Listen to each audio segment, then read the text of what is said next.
ધારી સ્વામિનારાયણ મંદિર ખાતે ધારી તાલુકા શિક્ષણ સંઘ દ્વારા એક શૈક્ષણિક અધિવેશન કાર્યક્રમનું આયોજન કરવામાં આવ્યું હતું। આ અધિવેશનમાં બહારથી આમંત્રિત મહેમાનો, શિક્ષણ સંઘના તમામ હોદ્દેદારો તેમજ ધારી તાલુકાના તમામ શિક્ષકો ખૂબ જ મોટી સંખ્યામાં હાજર રહ્યા હતા।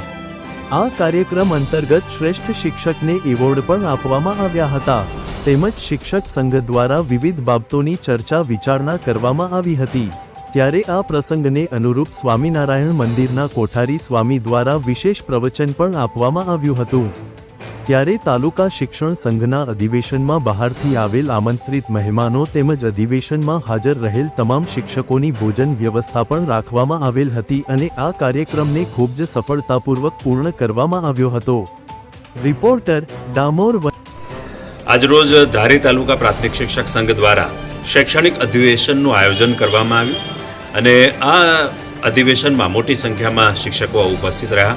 ખાસ ઉપસ્થિતિ રાજ્ય પ્રાથમિક શિક્ષક સંઘના માનનીય પ્રમુખ દિગ્વિજયસિંહ જાડેજા અમારી વચ્ચે પહોંચ્યા હતા અને સાથે સ્થાનિક જે પણ પ્રશ્નો હતા એના પણ નિરાકરણ કર્યું છે। સાથે જે પ્રતિભાશાળી શિક્ષકો છે, શ્રેષ્ઠ શિક્ષકો, એમનું સન્માન અને એ ઉપરાંત જે 2005 પહેલાંના જે શિક્ષકો છે એમને જે પેન્શન યોજનામાં સમાવેશ થયો એનો આભાર વ્યક્ત કરવા માટે પણ અહીંયાથી અમે સૌ ઉપસ્થિત થયા છીએ।